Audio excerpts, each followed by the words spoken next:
Welcome to Surgeon Syndicate. If you're paying attention, you know that you only make money when you work. It might be great money, but it's dependent on you. The information on this podcast will help you solve that. We interview experts and provide analysis into financial freedom through commercial real estate. Why? To help physicians like you thrive. Let's dive in. Welcome to Surgeon Syndicate. This is your host, Dr. Michael McManus, and we are here today with Alan Underwood. Alan has an extensive history. He's a pilot, an entrepreneur, a real estate developer, an investor, a speaker. Too much here really to jump into right away. So we'll get into a little more here with the show. So Alan, welcome to the show and thank you for being here. Mike, it's so good to see you again. So tell us a little bit more about you, and then we'll get into some of your various endeavors, because they've got some great connections to healthcare and to the people who are listening. Well, I love how you mentioned there's maybe 2 months just to hit in a highlight reel. Until about maybe 3 years ago, I thought that meant I had business ADD or that I didn't know what I wanted to be when I grew up. Because for most of my career, I have a lot of different experiences. I started pizza restaurants when I was 21 years old and grew those from startup to about a $5 million per year business, and then sold that and went into the car business because that's a natural progression from restaurants is into selling cars. So I moved into that, managing someone else's dealerships, and realized in that transition that I really enjoyed being the boss. And so I also realized that selling cars made a lot more money than selling pizza. So I looked for a way to start my own dealership and did that 3 or 4 years after, and did that for 13 years from '07 until 2020. And probably in 2017 or 2018, started purchasing some commercial real estate. And once I exited the car dealerships, sold those, we'd grown that company from startup to about $16 million a year in revenue. And then was looking for something that I could do from home and be with my family more. And so transitioned full time into real estate. So the last couple of years, I've done, I don't know, 10 to $20 million in real estate acquisitions and sales. I've got a 91 unit apartment complex under development. We've launched a fund developing property in San Diego that our goal is to make that a $200 million company. So had just a lot of fun, and it's been quite the ride. That's awesome. So from pizza to cars to real estate. So it's not always a straight path.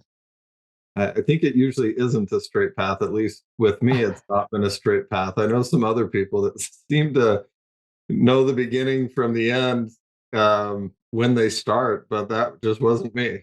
I'm going to make sure my daughter listens to this when she's starting her college career and is like, will always be like, Dad, I don't know what I want to do with my life.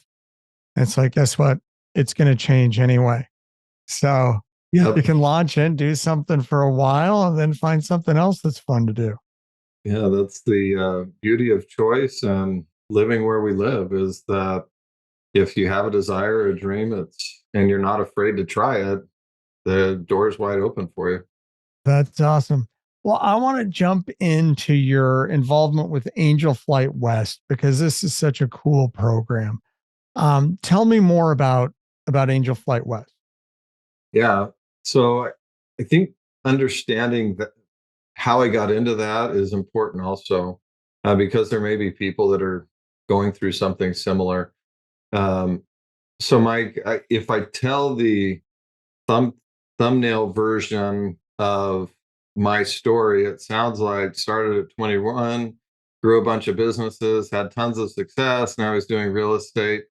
And you probably missed the most important part of that story. And that started to happen in 2016. So in 2016, we had our last child, and she was born with a serious birth defect called gastroschisis.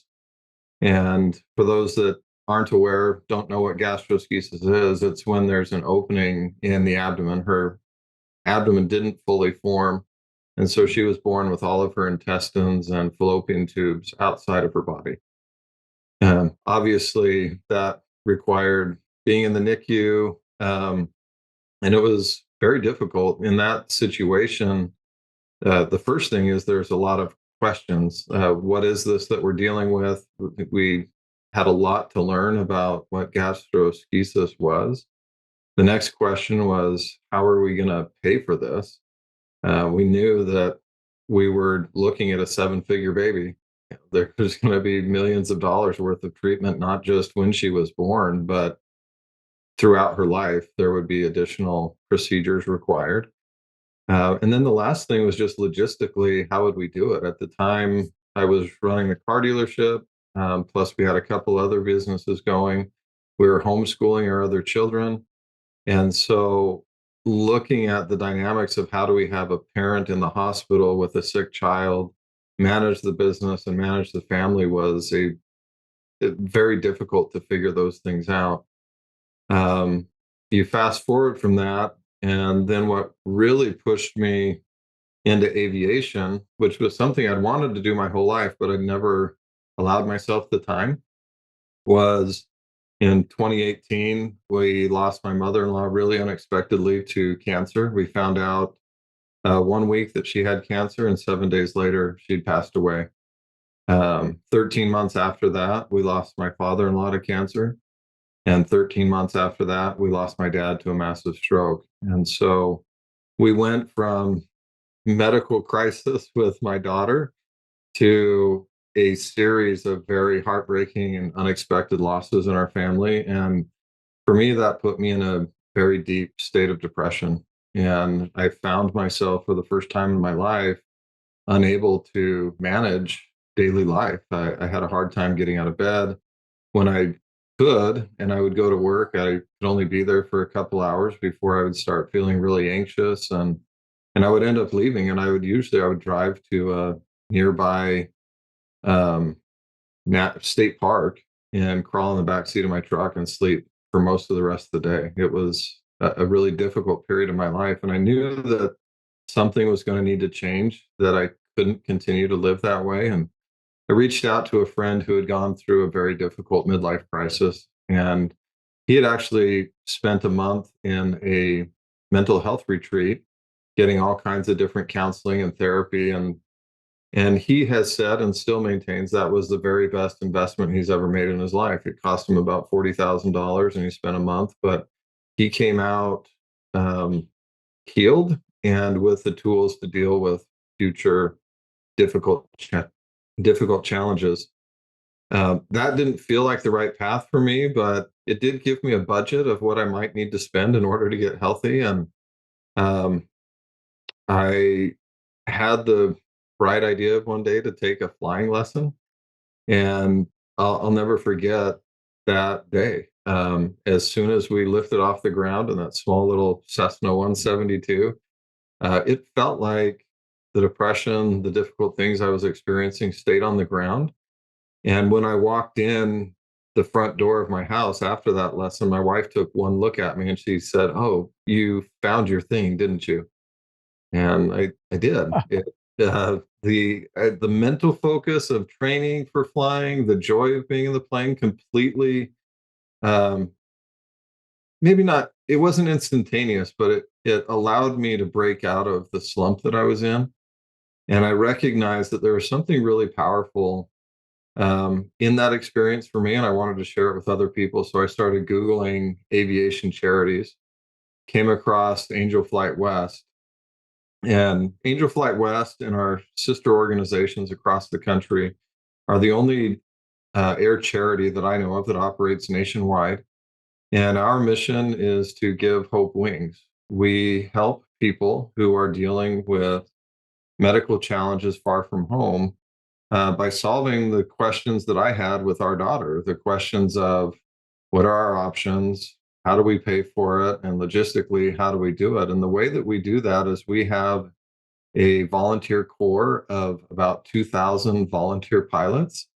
who use their private airplanes and volunteer their time and the complete expense of the flight to help people travel to receive medical care. Um, Very great example. That was my very first flight. Was a young man whose name is Bradley, and Bradley and his family live in Lake Havasu, or Bullhead City, Arizona. It's about 6 hours, 5 to 6 hour drive from the Children's Hospital. And Bradley, at 15, was diagnosed with Hodgkin's lymphoma. And 3 times a week, his mom was driving the 5.5 to 6 hour drive both ways to get Bradley the treatment he needed and then getting back home to her 2 boys. She was a single mom at the time. So it doesn't take much of an imagination to recognize that financially, that was a huge strain on the family. Logistically, that was a huge strain. And then if you think of having a mom that's stressed and tired on the road, her that puts her family in a dangerous position. And from a healing standpoint, for Bradley to have to be in the car for 12 hours a day, 3 times a week was not ideal. My flight with Bradley was an hour and 15 minutes from the time I picked him up till we were back on the ground, and about an hour and a half from the time that I picked him up until he was at his medical appointments at Phoenix Children's Hospital. So it's absolutely life changing for the people that we fly. That's incredible. That was, and when we first talked about that, I had no idea that that existed. And so this is a great place that other providers can hear about it. And if you have patients who have a long trip to receive care, since Angel Flight is nationwide, it's something they could look at reaching out to, right? Yeah, absolutely. So any patient traveling up to 1,000 miles, we can help. And there's different missions that we do. So our primary mission is non-emergency medical transportation. That can be cancer patients, transplant patients, burn survivors. But in addition to the medical flights that we do, also sometimes you'll have a condition where maybe there's a family member that's receiving care and there's not other family close. We can also fly in the family members so that they can spend time with their loved ones, or other care providers. There are some kind of remote areas in Arizona where their care providers, it takes them a long time to get where they need to go to provide the care that they need. And so we can provide flights for those care providers. We also do relocation flights for victims of domestic violence and abuse. So we can fly them up to 1,000 miles away so they can get to a safe place. We do flights for active duty and military veterans. And we fly missions in support of other air charities and for disaster relief. Maybe our pilot's favorite mission is every summer we do camps for kids who have life ending or life altering conditions. So we'll raise funds to pay for the camps and then provide the transportation to get them to those camps so they can be with other kids that are going through a similar situation. Wow, that's awesome. And where I'm at in Green Bay, Wisconsin, we treat a lot of people from the Upper Peninsula of Michigan, which although we're not as spread out as Arizona, there are people who are coming a long ways for a lot of their things back and forth. So it's just a really cool program. Yeah, those If people that somebody you got wanted, to get them the care they need, right? that's right. Got to take care of the Ubers. Yeah. if if somebody wanted to become part of this or assist with it, where could they look for more information? Yeah, to volunteer or donate or to schedule a flight, you can go to angelflightwest.org. Um, in other areas of the country, I don't know all of their specific websites, but I know if you can get to angelflightwest.org, they'll have links to the other sister locations that are across the country. And um, there's no cost to the flights and there's no limit to the number of flights that we can do. There are some children that we've been flying for 15 or 20 years as they've received ongoing care. This year is our 40th year in operation, and we'll complete our 100,000th mission this year. 100,000th mission. That's just, I mean, that's staggering to think about. Um, so All right. I included the angelflightwest.org in the show notes. So that's there.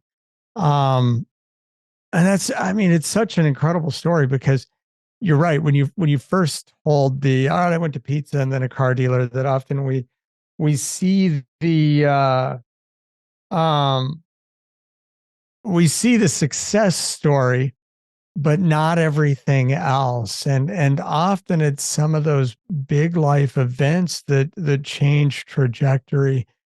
And we're in this, burnout pandemic in healthcare where the number of providers who are really suffering. So sometimes I think it helps them to hear the story of somebody who went through something really tough, kind of regrouped and found that got back on their feet and got going again. And it's awesome that you used that transition or that recovering from your own crisis to start doing something that helps so many other people.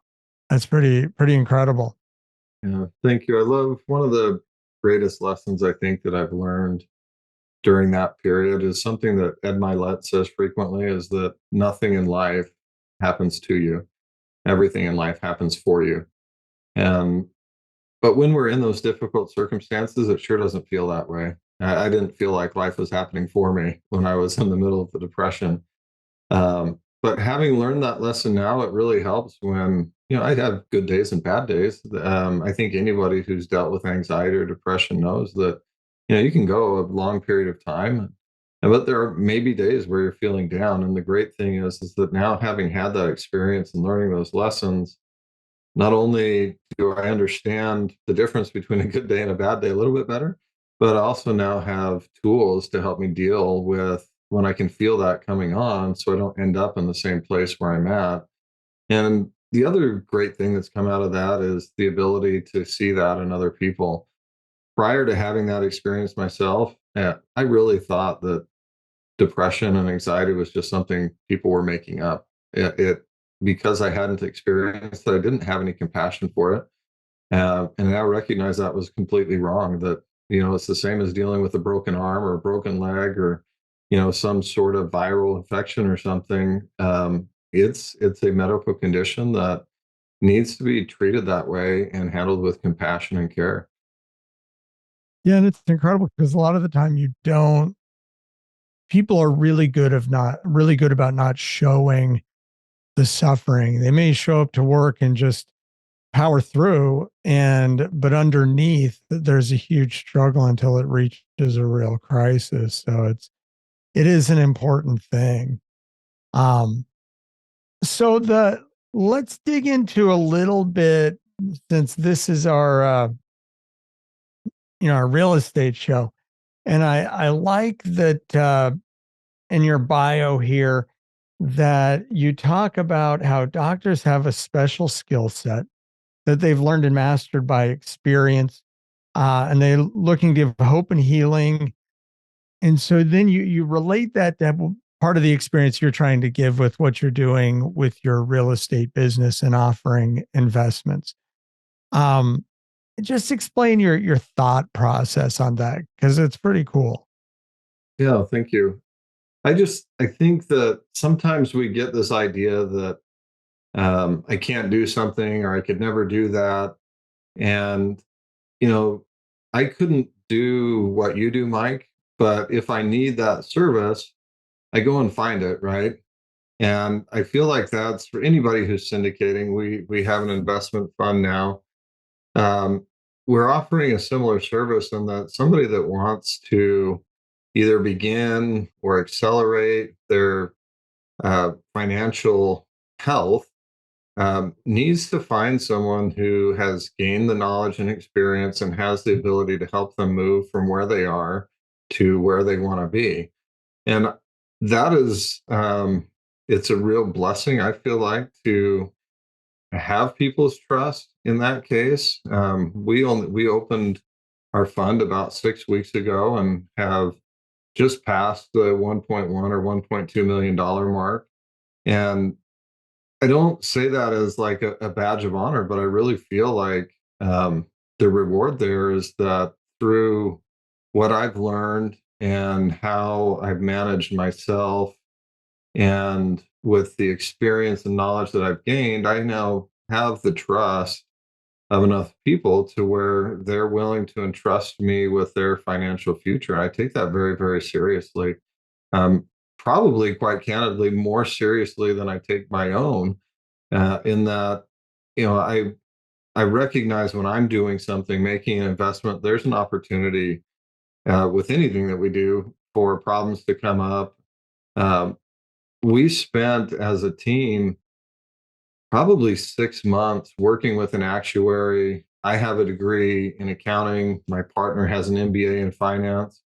We lived inside of a spreadsheet working on the projections and our calculations because I did not want to take anything public that I felt had not absolutely been gone through exponentially, probably to a greater degree than what I would do. I'm more of a personally, if I see something, I feel like I can look at a house, I can see the numbers and go, okay, that makes sense. And I figure out the details moving forward. But taking someone else's funds in hand, that's just not the way that it works, at least not with our team, is every property undergoes a really detailed underwriting process before we move forward with an investment because making a great profit is one thing, continuing to have someone's trust to me is the ultimate prize.